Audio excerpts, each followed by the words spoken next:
রহমান রহিম আল্লাহ তাআলার নামে। আমি কি তোমাকে একথা বলিনি যে তুমি আমার সাথে থেকে ধৈর্য ধরতে পারবে না? সে বলল, যদি এরপর আর একটি কথাও আমি তোমাকে জিজ্ঞেস করি তাহলে তুমি আমাকে তোমার সাথে রেখো না। অবশ্য এখন তো তুমি আমার পক্ষ থেকে ওজর পেশ করার প্রান্তসীমায় পৌঁছে গেছো। আবার তারা চলতে শুরু করলো। কিছু দূর এগিয়ে তারা জনপদের অধিবাসীদের কাছে পৌঁছল। সেখানে পৌঁছে তারা সেই জনপদের অধিবাসীদের কাছে কিছু খাবার চাইল, কিন্তু তারা তাদের মেহমানদারি করতে অস্বীকার করল। অতঃপর সেখানে তারা একটি পতনোন্মুখ পুরনো প্রাচীর দেখতে পেল। সে প্রাচীরটা সোজা করে দিল। সে বলল, তুমি চাইলে তো এদের কাছ থেকে এর উপর কিছু পারিশ্রমিক গ্রহণ করতে পারতে। সে বলল, বেশ, এখানেই তোমার আমার মধ্যে বিচ্ছেদ হয়ে গেল। কিন্তু তার আগে যেসব কথার ব্যাপারে তুমি আমার সাথে ধৈর্য ধরে থাকতে পারোনি তার ব্যাখ্যা আমি তোমাকে বলে দিতে চাই। প্রথম ঘটনাটি হচ্ছে নৌকা সম্পর্কিত। মূলত তা ছিল কয়েকজন গরিব মানুষের মালিকানাধীন। তারা এটা দিয়ে সমুদ্রে জীবিকা অন্বেষণের কাজ করত, কিন্তু আমি নৌকাটিতে একটা ছিদ্র করে তাকে ত্রুটিযুক্ত করে দিতে চাইলাম, কারণ তাদের সামনেই ছিল এমন এক বাদশা যে ত্রুটিবিহীন যে নৌকাই পেত তা বল প্রয়োগে ছিনিয়ে নিত। আর হ্যাঁ, সে কিশোরটির ঘটনা। তার পিতামাতা উভয় ছিল মোমেন। আমি আশঙ্কা করলাম বড় হয়ে সে এদের দুজনকেই আল্লাহর নাফরমানি ও কুফর দ্বারা বিভ্রান্ত করে দেবে। আমি চাইলাম তাদের মালিক তার বদলে তাদের এমন একটি সন্তান দান করবেন যে দিনদারি ও রক্তের সম্পর্ক রক্ষার ব্যাপারে তা চেয়ে অনেক ভালো প্রমাণিত হবে। সর্বশেষ ওই যে প্রাচীরটির ব্যাপার, আসলে তা ছিল শহরের দুটি এতিম বালকের। এর নিচেই তাদের জন্য রক্ষিত ছিল গুপ্ত ধনভাণ্ডার। ওদের পিতা ছিল একজন নেককার ব্যক্তি। এই কারণেই তোমার মালিক চাইলেন ওরা বয়ঃপ্রাপ্ত হোক এবং তাদের সে ভাণ্ডার থেকে তারা সম্পদ বের করে আনুক। এই প্রাচীরটাকেই আমি তাদের বড় হওয়া পর্যন্ত দাঁড় করিয়ে রাখতে চেয়েছিলাম। এ ছিল মূলত তোমার মালিকের অনুগ্রহ দ্বারা সম্পাদিত কতিপয় কাজ। এর কোনটাই কিন্তু আমি আমার নিজে থেকে করিনি। আর এ হচ্ছে সেসব কাজের ব্যাখ্যা যে ব্যাপারে তুমি আমার সাথে থেকে ধৈর্য ধারণ করতে পারছিলে না। হে নবী, এরা তোমার কাছে জুলকারনাইন সম্পর্কে জানতে চায়। তুমি তাদের বলো, হ্যাঁ, আমি আল্লাহর কেতাব থেকে তার বিবরণ তোমাদের কাছে এক্ষুনি পড়ে শোনাচ্ছি। আল্লাহ তাআলা বলছেন, আমি জমিনের বুকে তাকে বিপুল রাজনৈতিক ক্ষমতা দান করেছিলাম এবং আমি তাকে এর জন্য প্রয়োজনীয় সব উপায় উপকরণও দান করেছিলাম। একবার সে সফরে বেরোবার প্রস্তুতি গ্রহণ করতে লাগল। চলতে চলতে এমনিভাবে সে সূর্যের অস্তগমনের জায়গায় গিয়ে পৌঁছল। সেখানে গিয়ে সে সূর্যকে সাগরের কালো পানিতে ডুবতে দেখল। তার পাশে সে একটি জাতিকেও বাস করতে দেখল। আমি বললাম, হে জুলকারনাইন, এরা তোমার অধীনস্থ। তুমি ইচ্ছে করলে তাদের শাস্তি দিতে পারো অথবা তাদের সাথে তুমি সদয় ভাব গ্রহণ করতে পারো। সে বলল, হ্যাঁ, এদের মাঝে যে আল্লাহর সাথে বিদ্রোহ করবে তাকে আমি অবশ্যই শাস্তি দেব। অতঃপর তাকে যখন তার মালিকের সামনে ফিরিয়ে নেওয়া হবে তখন তিনি তাকে আরো কঠিন শাস্তি দেবেন। অপরদিকে যে ব্যক্তি আল্লাহর উপর ঈমান আনে এবং নেক কাজ করে তার জন্য আখিরাতে থাকবে উত্তম পুরস্কার। আর আমিও তার সাথে আমার কাজকর্ম সম্পাদনের সময় একান্ত বিনম্র ব্যবহার করব। অতঃপর সে আর এক অভিযানে পথে বেরোল। এমনকি চলতে চলতে সে সূর্যোদয়ের স্থানে গিয়ে পৌঁছল। তখন সে সূর্যকে এমন একটি জাতির উপর দিয়ে উদয় হতে দেখল যাদের জন্য তার প্রখর তাপ থেকে আত্মরক্ষার জন্য আমি কোন অন্তরাল সৃষ্টি করে রাখিনি। জুলকারনাইনের ঘটনা ছিল এরকমই। আমার কাছে সে সম্পর্কিত পুরোপুরি খবরই মজুদ আছে। অতঃপর সে আর এক অভিযানে পথে বেরোল। এমনকি পথ চলতে চলতে সে দুটো প্রাচীরের মধ্যবর্তী স্থানে গিয়ে পৌঁছল। দুই পর্বতের মধ্যবর্তী স্থানে পৌঁছে সে এমন এক সম্প্রদায়ের লোকদের পেল যারা জুলকারনাইনের কোনো কথাই তেমন বুঝতে পারছিল বলে মনে হল না। তারা অতি কষ্টে তাকে বলল, হে বাদশাহ জুলকারনাইন, অবশ্যই ইয়াজুজ মাজুজ নামক দুটো সম্প্রদায় এই জমিনে নানা রকম বিপর্যয় সৃষ্টিকারী। এমত অবস্থায় তাদের থেকে বাঁচার জন্য আমরা কি তোমাকে এ শর্তে কোন রকম একটা কর দেব যে তুমি আমাদের এবং তাদের মাঝে একটি প্রাচীর বানিয়ে দেবে? সে বলল, কোনো কর নেওয়ার প্রয়োজন নেই, কেননা আমার মালিক আমাকে যা কিছু দিয়ে রেখেছেন তাই আমার জন্য ভালো। হ্যাঁ, শারীরিক শক্তি দ্বারা তোমরা আমাকে সাহায্য করতে পারো। আমি তোমাদের এবং তাদের মাঝে এক মজবুত প্রাচীর বানিয়ে দেব। তোমরা আমার কাছে এ কাজের জন্য লোহার পাতসমূহ নিয়ে এসো।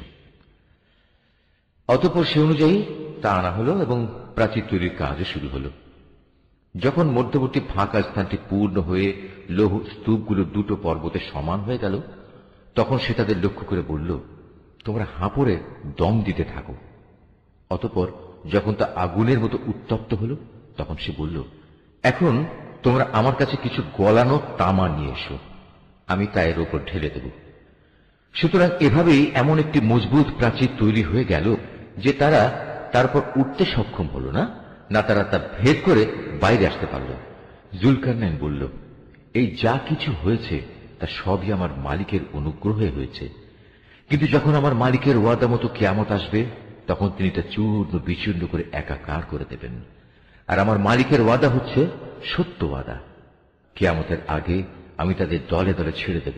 তারা সমুদ্রের ঢেউয়ের আকারে একদল আরেক দলের মধ্যে প্রবিষ্ট হবে। যখন সিংহায় ফুৎকার দেয়া হবে, তখন তাদের সবাইকে আমি হাসরের ময়দানে একত্রিত করব। সেদিন আমি জাহান্নামকে তার অবিশ্বাসীদের সামনে এনে হাজির করব, যাদের চোখের মধ্যে আমার স্মরণ থেকে আবরণ পড়েছিল, তারা হেদায়েতের কথাই শুনতে পেত না। কাফেররা কি একথা মনে করে নিয়েছে যে তারা আমার বদলে আমারই কতিপয় গোলামকে অভিভাবক বানিয়ে নেবে, আর আমি এ ব্যাপারে তাদের কোনো জিজ্ঞাসাবাদই করব না? আমি তো জাহান্নামকে কাফেরদের মেহমানদারির জন্য সাজিয়ে রেখেছি। নবী, এদের তুমি বলো, আমি কি তোমাদের এমন লোকদের কথা বলবো যারা আমলের দিক থেকে সম্পূর্ণ ক্ষতিগ্রস্ত হয়ে পড়েছে? এরা হচ্ছে সেসব লোক যাদের সমুদয় প্রচেষ্টা এই দুনিয়ায় বিনষ্ট হয়ে গেছে, অথচ তারা মনে মনে ভাবছে তারা বুঝি ভালো কাজই করে যাচ্ছে।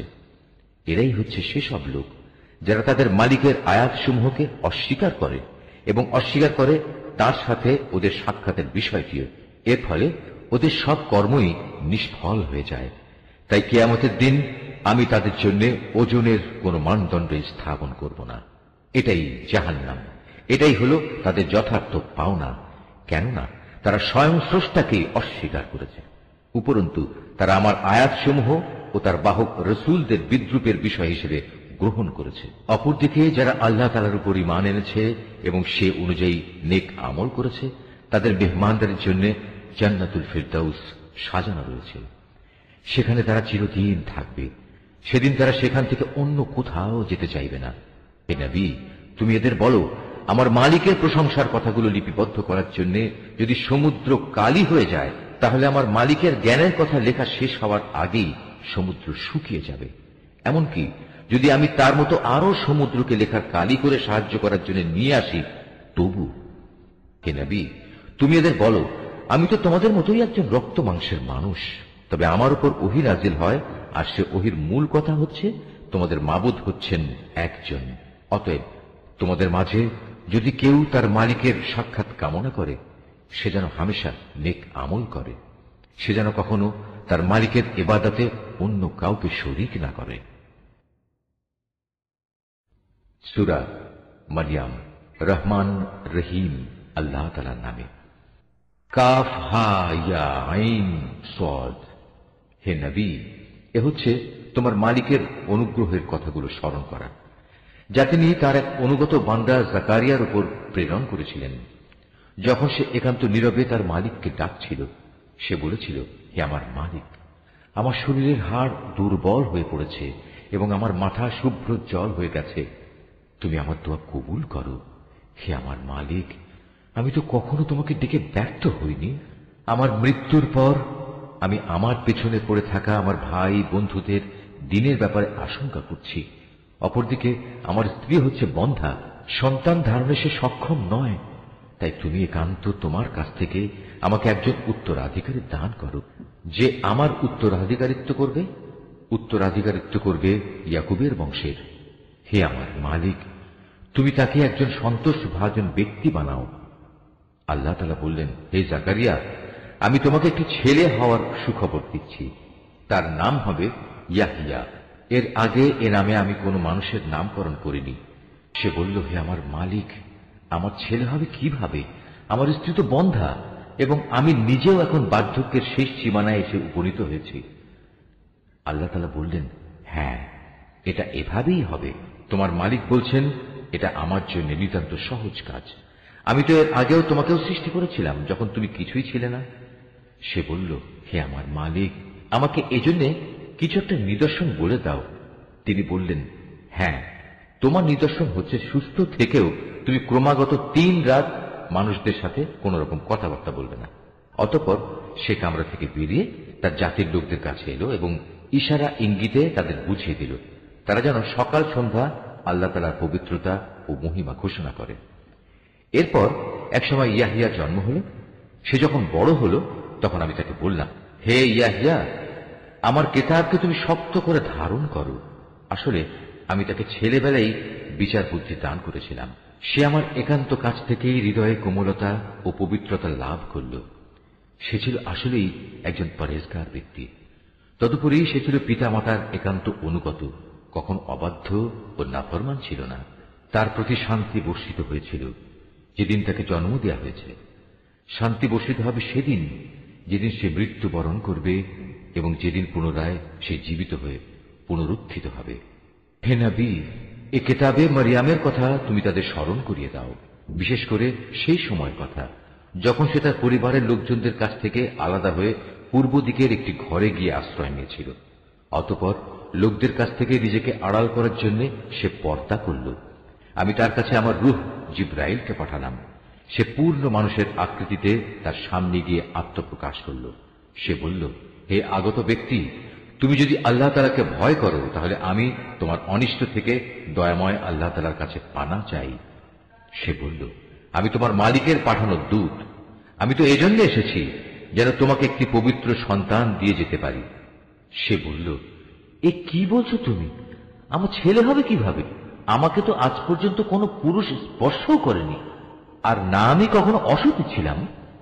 সে বলল, হ্যাঁ, এভাবেই হবে। তোমার মালিক বলছেন, তা আমার জন্য খুবই সহজ কাজ এবং আমি তাকে মানুষদের জন্য কুদরতের একটি নিদর্শন ও আমার কাছ থেকে অনুগ্রহ তুল্য একটি মানুষ বানাতে চাই। মূলত এটা ছিল আমার পক্ষ থেকে এক স্থিরীকৃত ব্যাপার। অতঃপর সে তাকে গর্ভে ধারণ করল এবং তাকে সহ দূরে কোনো এক জায়গায় চলে গেল।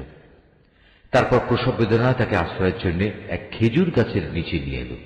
সে বলল, হায়, এর আগে যদি আমি মরে যেতে পারতাম তাহলে এই কষ্ট আজ আমার সইতে হতো না, এবং আমি যদি মানুষদের স্মৃতি থেকে সম্পূর্ণ বিস্তৃত হয়ে যেতাম। তখন একজন ফেরেশতা তাকে তার নিচের দিক থেকে আহ্বান করে বলল, হে মারিয়াম, তুমি কোন রকম দুঃখ করো না। তোমার মালিক তোমার পিপাসা নিবারণের জন্য তোমার পাদদেশে একটি পানির ঝর্ণা বানিয়ে দিয়েছেন। তুমি এই খেজুর গাছের কাণ্ড তোমার দিকে নাড়া দাও, দেখবে তা তোমার উপর পাকা ও তাজা খেজুর ফেলছে। অতঃপর মজা করে এ গাছের খেজুর খাও এবং এই ঝর্ণার পানীয় পান করো এবং সন্তানের দিকে তাকিয়ে তোমার চোখ জোড়াও। ইতিমধ্যে যদি তুমি মানুষদের কাউকে দেখো তাহলে বলবে, আমি আল্লাহ তাআলার নামে রোজার মান্নত করেছি, এ কারণে আমি আজ কোন মানুষের সাথে কথা বলবো না। অতঃপর সে তাকে নিজের কোলে তুলে নিজের জাতির কাছে ফিরে এলো। লোকেরা তার কোলে সন্তান দেখে বলল, হে মারিয়াম, তুমি তো সত্যি এক অদ্ভুত কাণ্ড করে বসেছ। হে হারুনের বোন, এ কি করলে তুমি? তোমার পিতা তো কোনো অসৎ ব্যক্তি ছিল না, তোমার মাতাও তো চারিত্রিক দিক থেকে কোনো খারাপ মহিলা ছিল না। সে সবাইকে তার কোলে শিশুটির দিকে ইশারা করে বলল, তোমাদের যদি কিছু জিজ্ঞেস করা থাকে তাহলে একেই জিজ্ঞেস করো। তারা বলল, আমরা তার সাথে কিভাবে কথা বলবো যে এখনো দোলনার শিশু? এ কথা শুনেই সে শিশু বলে উঠল, হ্যাঁ, আমি হচ্ছি আল্লাহ তাআলার বান্দা। তিনি আমাকে কিতাব দিয়েছেন এবং আমাকে তিনি নবী বানিয়েছেন। যেখানেই আমি থাকি না কেন তিনি আমাকে তার অনুগ্রহ ভাজন করবেন। তিনি আমাকে নির্দেশ দিয়েছেন যতদিন আমি বেঁচে থাকি যতদিন যেন আমি নামাজ প্রতিষ্ঠা করি এবং যাকাত প্রদান করি, আমি যেন মায়ের প্রতি অনুগত থাকি। আল্লাহর শুকর, তিনি আমাকে নাফরমান করে পয়দা করেননি। আমার উপর ছিল আল্লাহ তাআলার পক্ষ থেকে বিশেষ শান্তি যেদিন আমি জন্মগ্রহণ করেছি। শান্তি থাকবে সেদিন যেদিন আমি আবার মৃত্যুবরণ করব এবং মৃত্যুর পরে যেদিন জীবিত অবস্থায় পুনরুত্থিত হব। এ হচ্ছে মারিয়াম পুত্র ঈসা এবং এ হচ্ছে তার আসল ঘটনা। জানিয়ে তারা অযথাই সন্দেহ করে। তারা বলে, সে আল্লাহ তাআলার সন্তান, কিন্তু সন্তান গ্রহণ করা আল্লাহ তাআলার কাজ নয়। তিনি এ থেকে অনেক পবিত্র। তিনি যখন কোনো কিছু করতে চান তখন শুধু বলেন হও এবং সাথে সাথেই তা হয়ে যায়। অবশ্যই আল্লাহ তাআলা আমার মালিক এবং তোমাদেরও মালিক, অতএব তোমরা সবাই তাঁরই গোলামি করো, আর এটাই হচ্ছে সহজ ও সরল পথ। এরপর তাদের দলগুলো নিজেদের মাঝে মারিয়াম পুত্রকে নিয়ে নানা মতানৈক্য সৃষ্টি করল। অতঃপর যারা আল্লাহ তাআলার ঘোষণা অস্বীকার করল, তাদের জন্য রয়েছে এক কঠিন কিয়ামতের দিনের দুর্ভোগ। যেদিন এরা আমার সামনে এসে হাজির হবে, সেদিন তারা ভালো করেই শুনবে এবং ভালো করেই দেখতে পাবে। কিন্তু আজ এই জালেমরা না শোনা ও না দেখার ভান করে সুস্পষ্ট গুমরাহিতে নিমজ্জিত হয়ে আছে। হে নবী, সেই আক্ষেপের দিনটি সম্পর্কে তুমি এদের সাবধান করে দাও, যেদিন জান্নাত জাহান্নামের ব্যাপারে চূড়ান্ত সিদ্ধান্ত হয়ে যাবে। এখন তো এরা এ ব্যাপারে গাফিলতে ডুবে রয়েছে, তাই ওরা আল্লাহর উপর ঈমান আনছে না। নিশ্চয়ই পৃথিবীর মালিক হব আমি এবং তার উপর যা কিছু রয়েছে সে সবেরও, আর তাদের সবাইকে আমার কাছেই ফিরে আসতে হবে। হে নবী, কেতাবে তুমি ইব্রাহিমের ঘটনাকে স্মরণ করো। অবশ্যই সে ছিল এক সত্যবাদী নবী। বিশেষ করে সে সময়ের কথা যখন সে তার পিতাকে বলল, হে আমার পিতা, তুমি কেন এমন একটা জিনিসের পুজো করো যা দেখতে পায় না, কিছু শুনতে পায় না, যা তোমার কোনো কাজেও আসবে না? হে আমার পিতা, আমার কাছে আল্লাহ তাআলার সৃষ্টি রহস্য সম্পর্কে যে জ্ঞান এসেছে তা তোমার কাছে আসেনি। অতএব তুমি আমার কথা শোনো, আমি তোমাকে সঠিক পথ দেখাবো। হে আমার পিতা, সে জ্ঞানের মৌলিক কথা হচ্ছে তুমি শয়তানের গোলামি করো না, কেননা শয়তান হচ্ছে পরম দয়ালু আল্লাহ তাআলার নাফরমান। হে আমার পিতা, আমার ভয় হচ্ছে নাফরমান শয়তানের গোলামি করলে পরম দয়ালু আল্লাহ তাআলার কোনো আযাব এসে তোমাকে স্পর্শ করবে, আর এর ফলে জাহান্নামে তুমি শয়তানেরই সাথী হয়ে যাবে। সে বলল, হে ইব্রাহিম, তুমি কি আসলেই আমার দেবদেবীগুলো থেকে বিমুখ হয়ে যাচ্ছ? তবে শোনো, এখনো যদি তুমি এসব থেকে ফিরে না আসো, তাহলে অবশ্যই আমি তোমাকে পাথর মেরে হত্যা করব। আর যদি বেঁচে থাকতে চাও, তাহলে তুমি চিরতরে আমার কাছ থেকে আলাদা হয়ে যাও। সে বলল, আচ্ছা, তোমার প্রতি আমার সালাম, আমি তোমার কাছ থেকে আলাদা হয়ে যাচ্ছি, কিন্তু এ সত্ত্বেও আমি আমার মালিকের কাছে তোমার জন্য মাগফিরাত কামনা করতে থাকব। অবশ্যই আল্লাহ তাআলা আমার প্রতি অতিশয় মেহেরবান। আমি তোমাদের কাছ থেকে আলাদা হয়ে যাচ্ছি এবং আল্লাহ তাআলাকে বাদ দিয়ে তোমরা যাদের ডাকো তাদের সবার কাছ থেকেও আলাদা হয়ে যাচ্ছি। আমি তো আমার মালিককেই ডাকতে থাকব। আশা করি আমার মালিককে ডেকে আমি কখনো ব্যর্থকাম হব না। অতঃপর যখন সে সত্যিই তাদের কাছ থেকে পৃথক হয়ে গেল এবং পৃথক হয়ে গেল তাদের থেকে যাদের ওরা আল্লাহ তাআলার বদলে ডাকত, তখন আমি তাকে ইসহাক ও ইসহাক পুত্র ইয়াকুব দান করলাম। এদের সবাইকেই আমি নবী বানিয়েছি। আমি তাদের উপর আমার আরো বহু অনুগ্রহ দান করেছি এবং মানুষদের মাঝে আমি তাদের সুউচ্চ সম্মানও দান করেছি। হে নবী, তুমি এ কিতাবে মুসার ঘটনা স্মরণ করো। অবশ্যই সে ছিল একনিষ্ঠ বান্দা, সে ছিল রসুল নবী। আমার কথা শোনার জন্য আমি তাকে তুর পাহাড়ের ডান দিক থেকে ডাক দিলাম এবং তাকে আমি গোপন তথ্য সমৃদ্ধ কথা বলার জন্য আমার নিকটবর্তী করলাম। আমি আমার নিজ অনুগ্রহে তার ভাই হারুনকে নবী বানিয়ে তাকে তার সাহায্যকারী হিসেবে দান করলাম। এই আয়াতটি যিনি তেলাওয়াত করবেন এবং যিনি এই আয়াতটির তেলাওয়াত শুনবেন, তাদের সবাইকে এখানে একটি সাজদা আদায় করতে হবে। এটা ওয়াজিব। হে নবী, এ কিতাবে তুমি ইসমাইলের কথাও স্মরণ করো। নিশ্চয়ই সে ছিল যথার্থ প্রতিশ্রুতি পালনকারী, আর সে ছিল রসুল নবী। সে তার আপনজনদের নামাজ প্রতিষ্ঠা করা ও যাকাত আদায় করার আদেশ দিত। উপরন্তু সে ছিল তার মালিকের একান্ত পছন্দনীয় ব্যক্তি। হে নবী, তুমি এই কিতাবে ইদ্রিসের কথাও স্মরণ করো। সেও ছিল একজন সত্যবাদী নবী। আমি তাকে উচ্চ মর্যাদায় সমাসীন করেছিলাম। এরা হচ্ছে সেসব নবী যাদের উপর আল্লাহ তাআলা অনুগ্রহ করেছেন। এরা সবাই ছিল আদমের বংশোদ্ভূত, যাদের তিনি মহাপ্লাবনের সময় নূহের সাথে নৌকায় আরোহণ করিয়েছেন। এরা তাদেরই বংশের লোক। এদের কিছু লোক ইব্রাহিম ও ইসরায়েলের বংশোদ্ভূত। উপরন্তু যাদের তিনি হেদায়েতের আলো দান করেছিলেন এবং যাদের তিনি মনোনীত করেছিলেন, এরা হচ্ছে তাদেরই অন্তর্ভুক্ত। এদের অবস্থা ছিল এই, যখনই এদের সামনে পরম করুণাময় আল্লাহ তাআলার আয়াতসমূহ তেলাওয়াত করা হতো, তখন এরা আল্লাহ তাআলাকে সাজদা করার জন্য ক্রন্দনরত অবস্থায় জমিনে লুটিয়ে পড়ত। তাদের পর তাদের অপদার্থ বংশধররা এলো, তারা নামাজ বরবাদ করে দিল এবং নানা পাশবিক লালসার অনুসরণ করল। অতএব অচিরেই তারা তাদের এ গুমরাহির পরিণাম ফলের সাক্ষাৎ পাবে। কিন্তু যারা তওবা করেছে, ঈমান এনেছে এবং নেক কাজ করেছে, তাদের কথা আলাদা। তারা তো জান্নাতে প্রবেশ করবে। সেদিন তাদের উপর কোন রকম জুলুম করা হবে না। স্থায়ী জান্নাত এমন এক অদৃশ্য বস্তু, যার ওয়াদা আল্লাহ তাআলা তার বান্দাদের কাছে দিয়ে রেখেছেন। অবশ্যই তার ওয়াদা পূরণ হয়েই থাকবে। সেখানে তারা কোনো অর্থহীন কথা শুনতে পাবে না। চারিদিকে থাকবে শুধু শান্তি আর শান্তি। সেখানে সকাল সন্ধ্যা তাদের জন্য নিত্য নতুন রিজেকের ব্যবস্থা থাকবে। এ হচ্ছে জান্নাত। আমার বান্দাদের মাঝে যারা পরেজগার, আমি শুধু তাদেরই এর অধিকারী বানাবো। ফেরেশতারা বলল, হে নবী, আমরা কখনো তোমার মালিকের আদেশ ছাড়া জমিনে অবতরণ করি না। আমাদের সামনে পেছনে যা কিছু আছে এর মধ্যবর্তী স্থানে, তা সবই তো তাঁর জন্যে। মূলত তোমার মালিক কখনো কাউকে ভুলে থাকেন না। তিনি আসমান সমূহ ও জমিনের মালিক, এবং তিনি মালিক এদের উভয়ের মাঝে যা কিছু আছে তারও। অতএব তোমরা একমাত্র তাঁরই গোলামি করো, তার গোলামির উপরই কায়েম থাকো। তুমি তার সমগুণ সম্পন্ন এমন কোন নাম কি জানো যে তুমি তার গোলামি করবে? কিছু সংখ্যক মূর্খ মানুষ বলে, একবার আমার মৃত্যু হলে আমি কি জীবিত অবস্থায় মাটির ভেতর থেকে পুনরুত্থিত হব? এ নির্বোধ মানুষটি কি একবারও চিন্তা করে না, এর আগে তো আমি তাকে সৃষ্টি করেছি, অথচ সে তখন কিছুই ছিল না? অতএব তোমার মালিকের শপথ, আমি অবশ্যই এদের একত্রিত করব শয়তানদেরও। অতঃপর এদের সবাইকে হাঁটু গাড়া অবস্থায় জাহান্নামের চারপাশে এনে জড়ো করব। তারপর আমি অবশ্যই এদের প্রত্যেক দলের মধ্যে থেকে দয়াময় আল্লাহ তাআলার প্রতি যারা সবচেয়ে বেশি বিদ্রোহী ছিল তাদের খুঁজে খুঁজে বের করে আনব। ওদের মধ্যে যারা জাহান্নামে নিক্ষিপ্ত হবার অধিকতর যোগ্য, আমি তাদের সবার চাইতে বেশি জানি। জাহান্নামে তোমাদের মধ্যে এমন একজন ব্যক্তিও হবে না যাকে এর উপর দিয়ে পার হতে হবে না।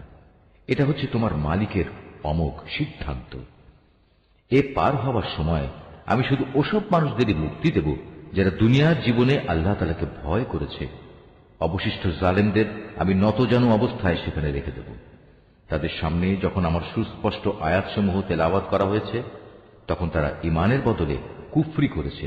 তারা ঈমানদারদের লক্ষ্য করে বলে, বলতো আমাদের উভয় দলের মাঝে কোন দলটি মর্যাদায় শ্রেষ্ঠতর ও কোন দলের মাহফিল বেশি শানদার? অথচ ওদের পূর্বে কত শানদার মাহফিলের অধিকারী মানব গোষ্ঠীকে আমি নির্মূল করে দিয়েছি, যারা আজকের এই কাফেরদের চাইতে সহায় সম্পদ ও প্রাচুর্যের বাহাদুরিতে ছিল অনেক শ্রেষ্ঠ। হে নবী, এদের বলো, যে ব্যক্তি গুমরাহিতে নিমজ্জিত থাকে তাকে দয়াময় আল্লাহ তাআলা অনেক ঢিল দিতে থাকেন, যতক্ষণ না তারা সে বিষয়টি সচক্ষে প্রত্যক্ষ করবে। যে বিষয়ে তাদের সতর্ক করা হচ্ছে, হয় তা হবে আল্লাহ তাআলার শাস্তি, নতুবা হবে কিয়ামত।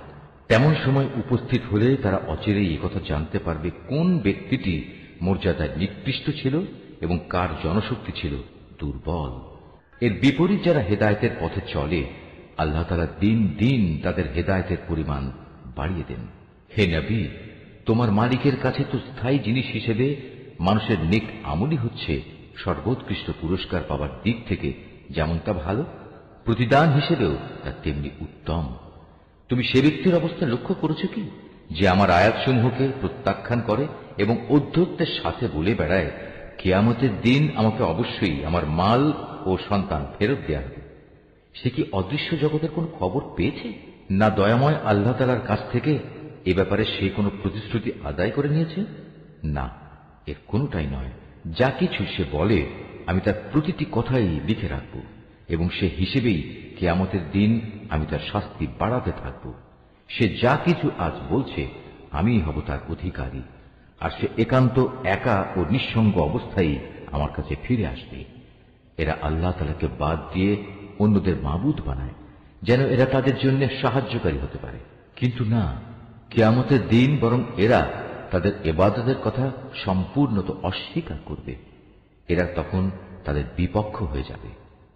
হে নবী, তুমি কি এই বিষয়টির প্রতি লক্ষ্য করনি আমি কিভাবে কাফেরদের উপর শয়তানদের ছেড়ে দিয়ে রেখেছি? তারা আল্লাহ তাআলার বিরুদ্ধে তাদের ক্রমাগত উৎসাহ দান করছে। অতএব তুমি এদের আযাবের ব্যাপারে কোন রকম তাড়াহুড়ো করো না। আমি তো এদের চূড়ান্ত ধ্বংসের দিনটি গণনা করে যাচ্ছি। সেদিন আমি পরেশগার বান্দাদের সম্মানিত মেহমান হিসেবে দয়াময় আল্লাহ তাআলার কাছে একত্রিত করব, আর নাফরমানদের জাহান্নামের দিকে তৃষ্ণার্ত উটের ন্যায় তাড়িয়ে নিয়ে যাব। সেদিন কোন মানুষই আল্লাহ তাআলার দরবারে সুপারিশ পেশ করার ক্ষমতা রাখবে না। হ্যাঁ, যদি কেউ আল্লাহ তাআলার কাছ থেকে তেমন কোন প্রতিশ্রুতি নিয়ে রাখে তবে তা ভিন্ন কথা। এই মূর্খ লোকেরা বলে, করুণাময় আল্লাহ তাআলা সন্তান গ্রহণ করেছেন। তুমি এদের বলো, এটি অত্যন্ত কঠিন একটি কথা। তোমরা যা আল্লাহ তাআলা সম্পর্কে নিয়ে এসেছ, এত কঠিন কথার কারণে হয়তো আসমান ফেটে পড়ার উপক্রম হবে, জমিন বিদীর্ণ হয়ে যাবে, পাহাড়সমূহ চূর্ণ বিচূর্ণ হয়ে যাবে। এর কারণ এরা দয়াময় আল্লাহ তাআলার জন্য সন্তান হওয়ার কথা বলেছে, অথচ সন্তান গ্রহণ করা আল্লাহ তাআলার জন্য কোনো অবস্থায় শোভনীয় নয়। কেননা আসমান সমূহ ও জমিনে যা কিছু আছে তাদের মাঝে কিছুই এমন নেই যা কিয়ামতের দিন দয়াময় আল্লাহ তাআলার সম্মুখে তার অনুগত বান্দা হিসেবে উপস্থিত হবে না। তিনি তার সৃষ্টি সব কিছুকে কড়ায় গণ্ডায় গুণে তার পূর্ণাঙ্গ হিসাবে রেখে দিয়েছেন। কিয়ামতের দিন এদের সবাই নিঃসঙ্গ অবস্থায় তাঁর সামনে আসবে। যারা আল্লাহ তাআলার উপর ঈমান আনে এবং নেক কাজ করে, আল্লাহ তাআলা অচিরেই তাদের জন্য ভালোবাসা সৃষ্টি করে দেবেন। আমি তো এ কোরআনকে তোমার ভাষায় সহজ করে নাজিল করেছি, যাতে করে তুমি এর দ্বারা যারা আল্লাহ তাআলাকে ভয় করে তাদের জান্নাতে সুসংবাদ দিতে পারো, এবং দ্বীনের ব্যাপারে যে জাতি খামাখা ঝগড়া করে তুমি তাদেরও এ দিয়ে সাবধান করে দিতে পারো। তাদের আগেও আমি বহু মানব গোষ্ঠীকে ধ্বংস করে দিয়েছি। এদের কোন রকম অস্তিত্বকে তুমি এখন অনুভব করো না শুনতে পাও এদের কোন ক্ষীণতম শব্দ? সূরা তাহা। রহমান রহিম আল্লাহ তাআলার নামে। তাহা, হে নবী, আমি এ কোরআন এজন্য নাজিল করিনি যে তুমি এর দ্বারা কষ্ট পাবে। এ কোরআন তো হচ্ছে বরং কষ্ট থেকে মুক্তি পাওয়ার একটি উপায় ও নসিহত মাত্র সে ব্যক্তির জন্য যে আল্লাহ তাআলাকে ভয় করে। এ কিতাব তার কাছ থেকে অবতীর্ণ যিনি জমিন ও সমুচ্চ আকাশসমূহ সৃষ্টি করেছেন। দয়াময় আল্লাহ তাআলা মহান আরশে সমাসীন হলেন। আসমান সমূহ ও জমিনে যা কিছু আছে এ দুইয়ের মাঝখানে এবং জমিনের অনন্ত গভীরে, তা সবই তাঁর জন্য। হে মানুষ, তুমি যদি জোরে কথা বলো তা যেমন তিনি শুনতে পান, তেমনি গোপন কথা বরং তার চাইতেও গোপন যা তাও তিনি জানেন। আল্লাহ তাআলা ছাড়া অন্য কোনো মাবুদ নেই। যাবতীয় উত্তম নাম তাঁর জন্যই নিবেদিত। হে নবী, তোমার কাছে কি মুসার কাহিনী পৌঁছেছে? বিশেষ করে সে ঘটনাটি যখন সে দূরে আগুন দেখল এবং তার পরিবারের লোকজনদের বলল, তোমরা এখানে অপেক্ষায় থাকো, আমি অবশ্যই আগুন দেখতে পেয়েছি। সম্ভবত তা থেকে কিছু আগুনের টুকরো আমি তোমাদের কাছে নিয়ে আসতে পারব, কিংবা সে আগুন দেখে আমি পথ ঘাট সংক্রান্ত কোনো নির্দেশ পেয়ে যাব। অতঃপর সে যখন সে স্থানে পৌঁছল তখন তাকে আহ্বান করে বলা হল, হে মুসা, নিশ্চয়ই আমি হচ্ছি তোমার মালিক। তুমি তোমার জুতো দুটো খুলে ফেলো, কেননা তুমি এখন পবিত্র তুয়া উপত্যকায় দাঁড়িয়ে আছো। আমি তোমাকে নবুয়তের জন্য বাছাই করেছি। অতএব যা কিছু তোমাকে এখন ওহীর মাধ্যমে বলা হচ্ছে তা মনোযোগের সাথে শোনো। আমি হচ্ছি আল্লাহ তাআলা, আমি ছাড়া দ্বিতীয় কোনো মাবুদ নাই। অতএব তুমি শুধু আমারই ইবাদত করো এবং আমার স্মরণের জন্য নামাজ প্রতিষ্ঠা করো। কিয়ামত অবশ্যই আসবে, আমি তাকে এক সুনির্দিষ্ট সময় পর্যন্ত গোপন করে রাখতে চাই, যাতে করে প্রতিটি ব্যক্তিকে কিয়ামতের দিন নিজ নিজ কর্ম অনুযায়ী প্রতিদান দেয়া যায়। যে ব্যক্তি কিয়ামত দিবসের উপর বিশ্বাস করে না এবং যে নিজ প্রবৃত্তির অনুসরণ করে, সে যেন তোমাকে ওতে বিশ্বাস স্থাপন থেকে কখনো বাধা দিতে না পারে। এমনটি করলে অতঃপর তুমি নিজেই ধ্বংস হয়ে যাবে। হে মুসা, বলতো তোমার ডান হাতে ওটা কি? সে বলল, এটি হচ্ছে আমার হাতের লাঠি। আমি কখনো কখনো এর উপর ভর দিই, আবার কখনো তা দিয়ে আমি আমার মেষপালের জন্য গাছের পাতা পাড়ি। তাছাড়াও এটি আমার আরো অনেক কাজে লাগে। আল্লাহ তাআলা বললেন, হে মুসা, এটি মাটিতে নিক্ষেপ করো। অতঃপর সে তা মাটিতে নিক্ষেপ করল, সাথে সাথেই তা সাপ হয়ে এদিক ওদিক ছোটাছুটি করতে লাগল। তিনি বললেন, হে মুসা, তুমি একে ধরো, ভয় পেও না, দেখবে আমি এখনই তাকে তার আগের আকৃতিতে ফিরিয়ে আনছি। হে মুসা, এবার তুমি তোমার হাত তোমার বগলে রাখো, অতঃপর দেখবে কোন রকম অসুখজনিত দোষ ত্রুটি ছাড়াই তা নির্মল উজ্জ্বল হয়ে বেরিয়ে আসবে। এ হচ্ছে আমার পরবর্তী নিদর্শন। এগুলো এজন্য দেয়া হলো যেন আমি তোমাকে আমার কুদরতের আরো বড় বড় নিদর্শন দেখাতে পারি। হ্যাঁ, এবার এগুলো নিয়ে তুমি ফেরাউনের কাছে যাও, কেননা সে নিজেকে মাবুদ দাবি করে মারাত্মক সীমা লঙ্ঘন করে ফেলেছে। সে বলল, হে আমার মালিক, তুমি আমার জন্য আমার বক্ষকে প্রশস্ত করে দাও, আমার কাজ আমার জন্য সহজ করে দাও, আমার জিহ্বার জড়তা দূর করে দাও, যাতে করে ওরা আমার কথা বুঝতে পারে। আমার আপনজনদের মধ্যে থেকে একজনকে আমার সাহায্যকারী বানিয়ে পাঠাও। হারুন হচ্ছে আমার ভাই, তাকেই বরং তুমি আমার সহযোগী বানিয়ে দাও। তার দ্বারা তুমি আমার শক্তি বৃদ্ধি করো, তাকে আমার কাজের অংশীদার বানিয়ে দাও, যাতে করে আমরা উভয়ে মিলে তোমার অনেক পবিত্রতা ও মহিমা ঘোষণা করতে পারি, তোমাকে বেশি বেশি স্মরণ করতে পারি। নিশ্চয়ই তুমি আমাদের কার্যক্রমের সম্মুখ দ্রষ্টা। তিনি বললেন, হে মূসা, তুমি যা কিছু চেয়েছ তা সবই তোমাকে দেয়া হলো। আমি তো এর আগেও অলৌকিকভাবে তোমার প্রতিপালনের ব্যবস্থা করে তোমার উপর আরেকবার অনুগ্রহ করেছিলাম, যখন আমি তোমার মায়ের কাছে একটি ইঙ্গিত পাঠিয়েছিলাম। আসলে সে বিষয়টি ইঙ্গিত করে বলে দেওয়ার মতো গুরুত্বপূর্ণ বিষয় ছিল। সে ইঙ্গিত ছিল, তুমি তাকে ফেরাউনের লোকদের কাছ থেকে বাঁচানোর জন্য জন্মের পর একটি সিন্দুকের ভেতরে রেখে দাও, অতঃপর তাকে সিন্দুক সহ নদীতে ভাসিয়ে দাও, যেন নদী তাকে ভাসাতে ভাসাতে তীরে ঠেলে দেয়। আমি জানি একটু পরেই তাকে উঠিয়ে নেবে এমন এক ব্যক্তি যে আমার দুশমন এবং তারও দুশমন। হে মূসা, আমি আমার কাছ থেকে ফেরাউন ও অন্য মানুষদের মনে তোমার জন্য ভালোবাসা সৃষ্টি করে দিয়েছিলাম, যেন তুমি আমার চোখের সামনেই বড় হতে পারো। যখন তোমার বোন চলতে চলতে এখানে এলো এবং ফেরাউনের লোকজনদের বলল, আমি কি তোমাদের কথা বলে দেব কে এর লালন পালনের ভার নিতে পারবে? তারা এতে রাজি হয়ে গেল। এভাবেই আমি তোমাকে পুনরায় তোমার মায়ের কাছে তার কোলেই ফিরিয়ে আনলাম, যাতে করে তার চোখ জুড়িয়ে যায় এবং তোমাকে হারিয়ে সে যেন চিন্তাক্লিষ্ট না হয়। স্মরণ করো, যখন তুমি একজন মানুষকে হত্যা করলে, তখন আমি হত্যাজনিত সেই মানসিক যন্ত্রণা থেকে তোমাকে মুক্তি দিলাম। এছাড়াও তোমাকে আমি আরো বিভিন্নভাবে পরীক্ষা করেছি। অতঃপর তুমি কয়েক বছর মাদিয়ানবাসীদের মাঝে কাটিয়ে এলে। এরপর হে মূসা, একটা নির্ধারিত সময় পরেই তুমি আজ এখানে এসে উপস্থিত হলে। আমি এই দীর্ঘ পরীক্ষা দ্বারা তোমাকে আমার নিজের কাজের জন্য প্রস্তুত করে নিয়েছি। আমার নিদর্শন সমূহ নিয়ে তুমি ও তোমার ভাই এবার ফেরাউনের কাছে যাও, তবে কখনো আমার জিকির থেকে শৈথিল্য প্রদর্শন করো না। তোমরা দুজনে অবিলম্বে ফেরাউনের কাছে চলে যাও, কেননা সে মারাত্মকভাবে সীমা লঙ্ঘন করেছে।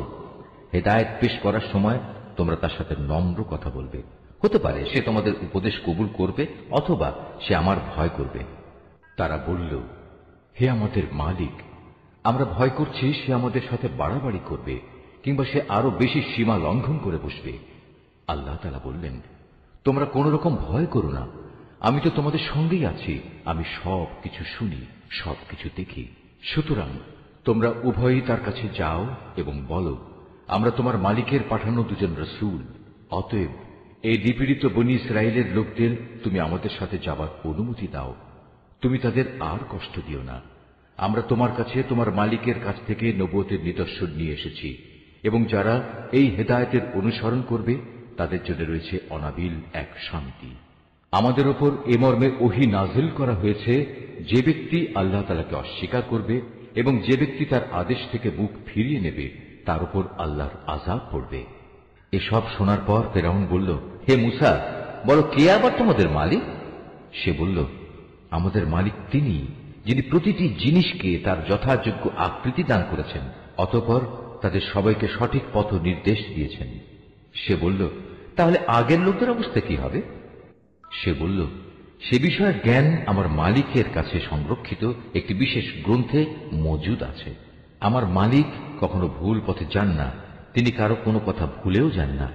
তিনি এমন এক সত্তা, যিনি তোমাদের জন্য জমিনকে বিছানা বানিয়ে দিয়েছেন, ওতে তোমাদের চলার জন্য বহু ধরনের পথ ঘাটের ব্যবস্থা করে দিয়েছেন।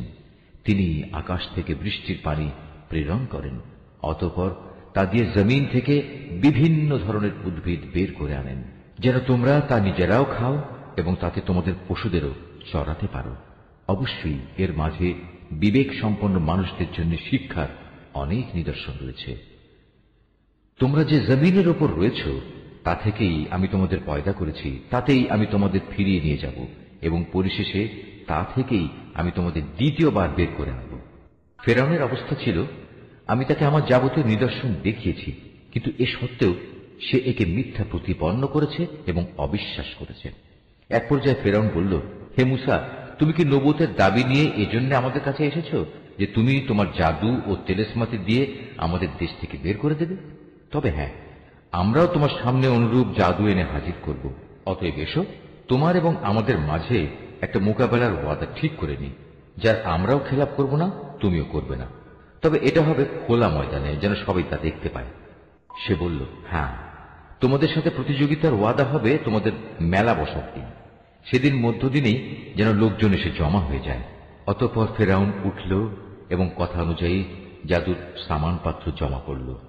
তারপর মোকাবেলা দেখার জন্য সে ময়দানে এসে হাজির হল। মুসা তাদের লক্ষ্য করে বলল, দুর্ভোগ হোক তোমাদের, তোমরা কখনো আল্লাহ তাআলার উপর মিথ্যা অভিযোগ আরোপ করো না, নতুবা তিনি তোমাদের আযাব দিয়ে সমূলে ধ্বংস করে দেবেন।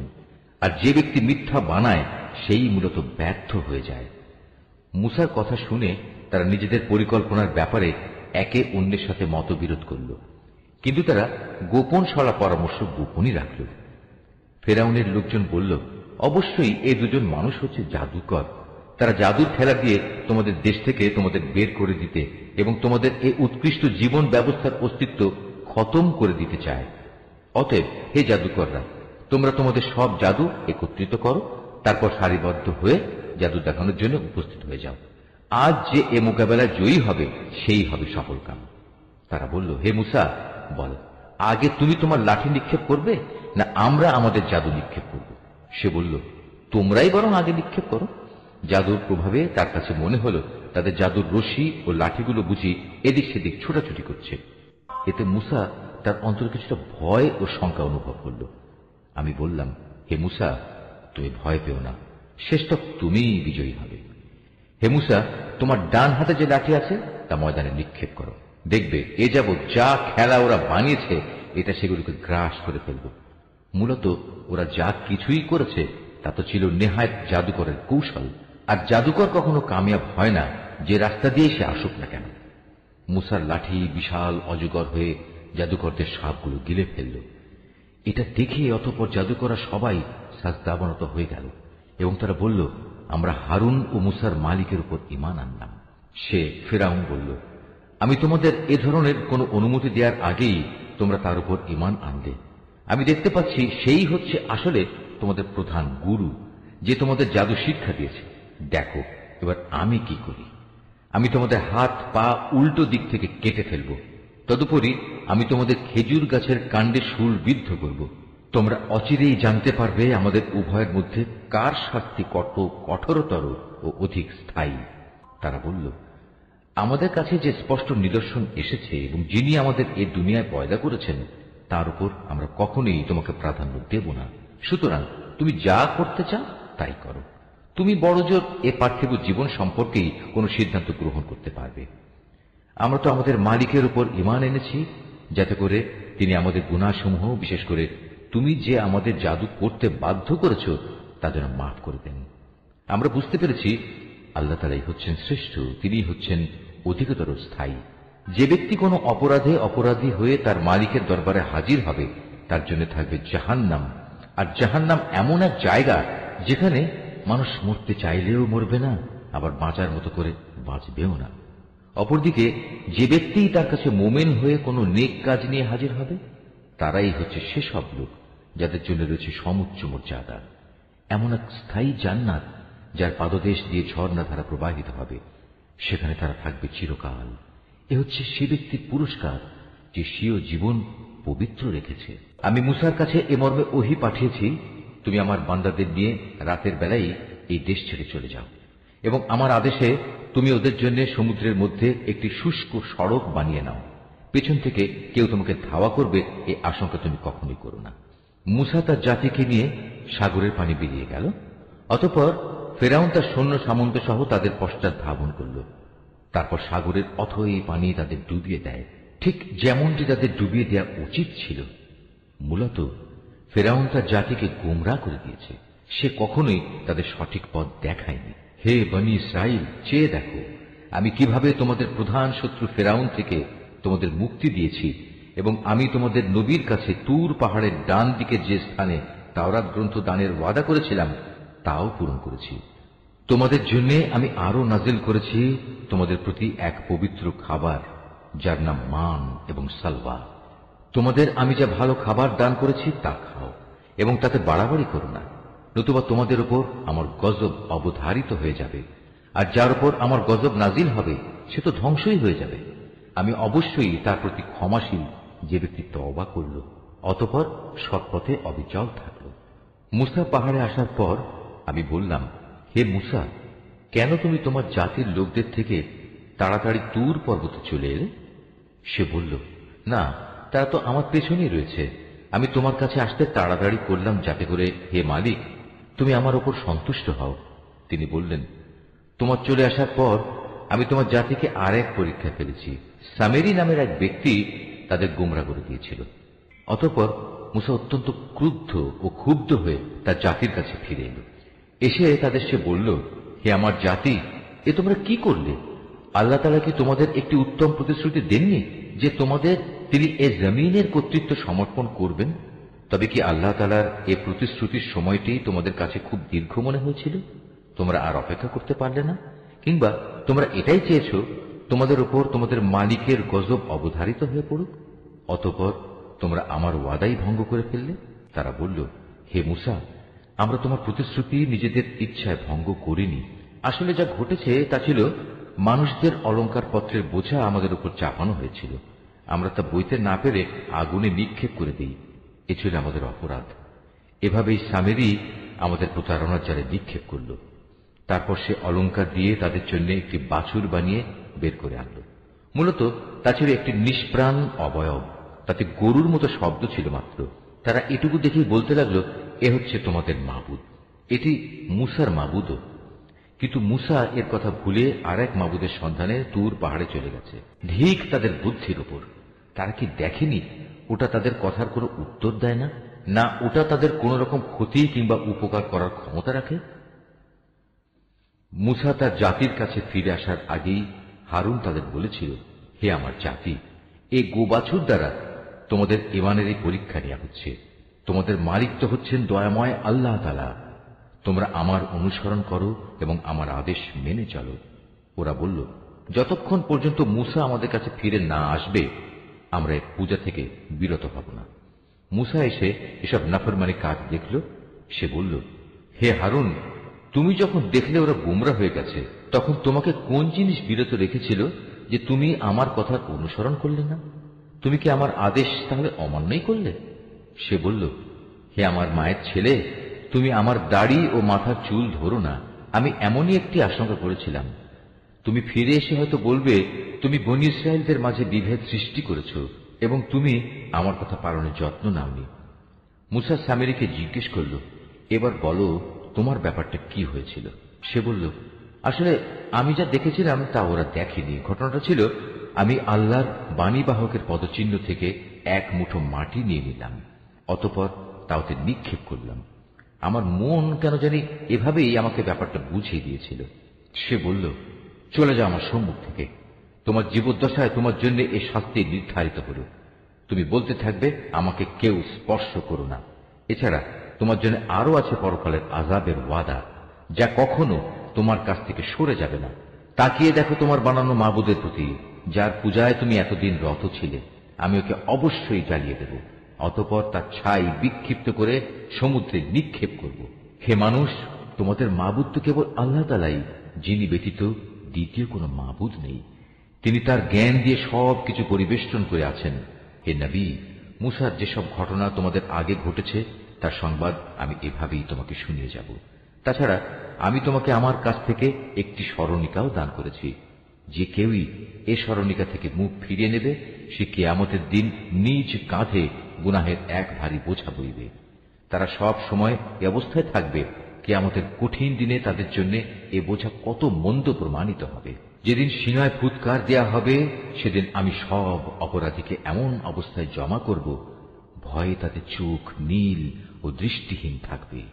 তারা নিজেদের মধ্যে চুপে চুপে বলা বলি করতে থাকবে, তোমরা দুনিয়ায় বড়জোর 10 দিন অবস্থান করে এসেছ। আসলে আমি জানি সে অবস্থানের সঠিক পরিমাণ কত ছিল, বিশেষ করে যখন তাদের মধ্যেকার সবচেয়ে বিবেকবান ব্যক্তি যে সৎ পথে ছিল বলবে, তোমরা তো দুনিয়ায় মাত্র 1 দিন অবস্থান করে এসেছ। হে নবী, তারা তোমার কাছে কিয়ামতের সময় পাহাড়গুলোর অবস্থা কি হবে জানতে চাইবে। তুমি তাদের বলো, সে সময় আমার মালিক এগুলোকে টুকরো টুকরো করে উড়িয়ে দেবেন। অতঃপর এই জমিনকে তিনি মসৃণ ও সমতল ভূমিতে পরিণত করে ছাড়বেন। তুমি এতে কোন রকম অসমতল ও উঁচু নিচু দেখবে না।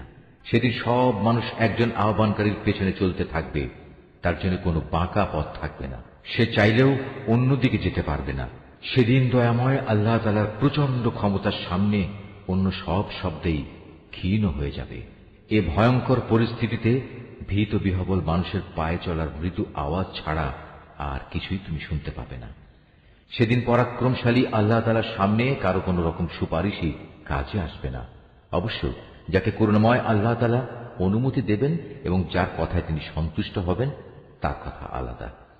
তাদের সামনে ও পেছনে যা কিছু আছে তা তিনি সম্যক অবগত আছেন, কিন্তু তারা তাদের ক্ষুদ্র জ্ঞান দ্বারা তার বিশাল জ্ঞানকে কোনোদিনই পরিবেষ্টন করতে পারবে না।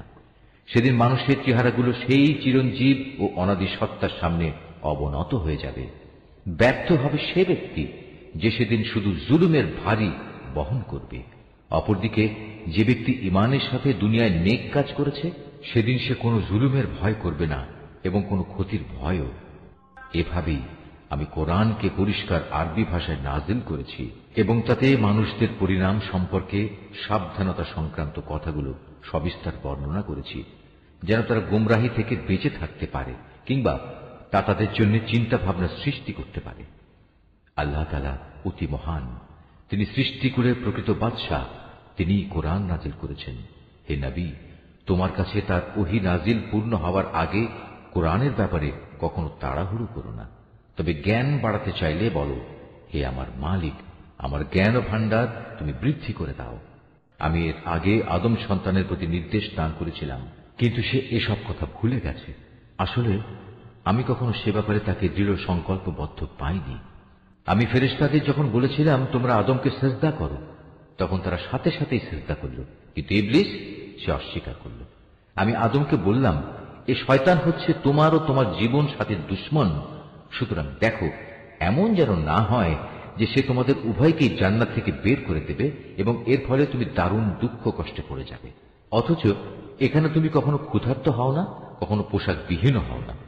তুমি কখনো এখানে পিপাসার্ত হও না, কখনো রোদেও কষ্ট পাও না। কিন্তু এত সাবধান করা সত্ত্বেও অতঃপর শয়তান তাকে কুমন্ত্রণা দিবে।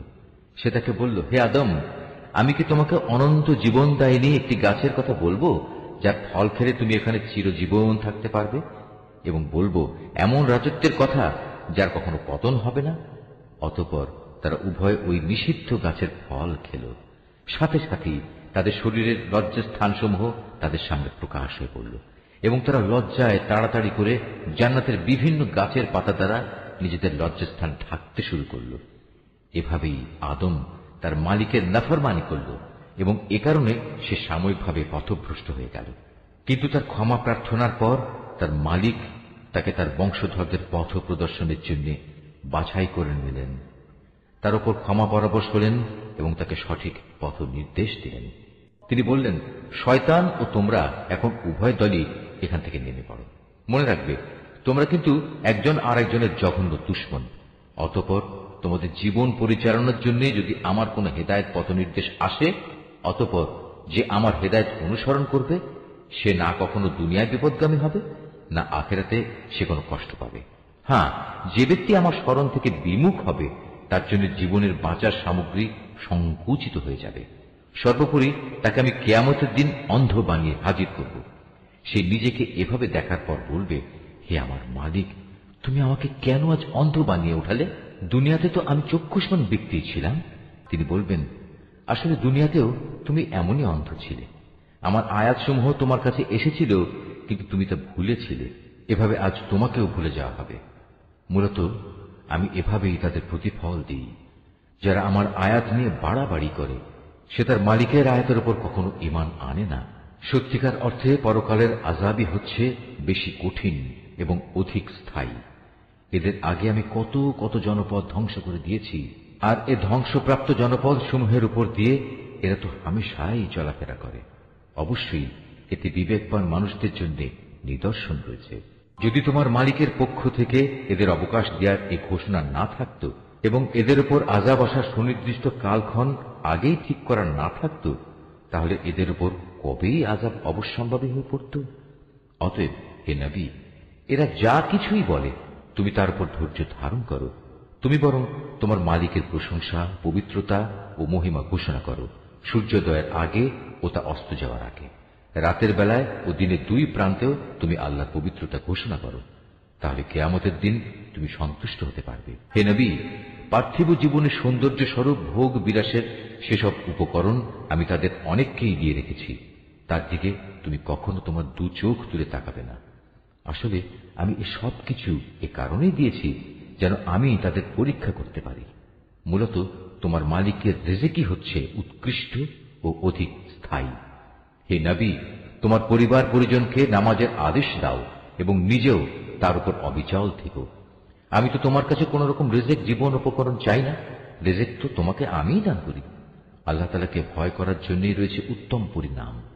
এর পরেও মূর্খ লোকেরা বলে, এ ব্যক্তি তার মালিকের কাছ থেকে আমাদের কাছে কোনো নিদর্শন নিয়ে আসে না কেন? তুমি কি মনে করো তাদের কাছে সেসব দলিল প্রমাণ নেই যা আগের কেতাবসমূহে মজুদ রয়েছে? আমি যদি এর আগেই তাদের কোনো আযাব দিয়ে ধ্বংস করে দিতাম, তাহলে অবশ্যই এরা বলতো, হে আমাদের মালিক, তুমি আযাব পাঠাবার আগে আমাদের কাছে একজন রসুল পাঠালে না কেন? রসুল পাঠালে আমরা এভাবে লাঞ্ছিত ও অপমানিত হওয়ার আগেই তোমার আয়াতসমূহ মেনে চলতাম। হে নবী, এদের বলো, হ্যাঁ, প্রত্যেক ব্যক্তি তার কাজের প্রতিফল পাবার অপেক্ষা করছে। অতএব তোমরাও অপেক্ষা করো। অচিরেই তোমরা জানতে পারবে সঠিক পথের অনুসারী কারা, আর কারাই বা সোজা সঠিক পথ পেয়েছে। নিশ্চয়ই আল্লাহ যা বলেছেন সত্য বলেছেন।